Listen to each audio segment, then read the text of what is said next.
doesn't enjoy a delicious bowl of hot Zuppa Toscana soup? If you don't feel like going to Olive Garden and paying those high prices for it, I'm going to tell you how to make it at home for a fraction of the price and just as delicious. So first we're going to start off with browning our sausage in a skillet. Once that's done, we're going to take a large stock pot and combine our sausage, our sliced onions, our sliced potatoes, and chicken broth and bring it to a boil.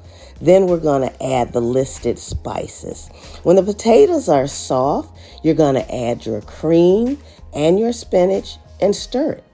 It's just that easy.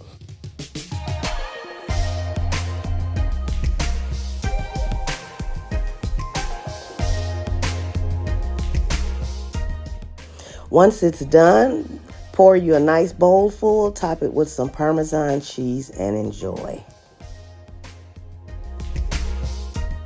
And as always, don't forget to hit that subscribe button.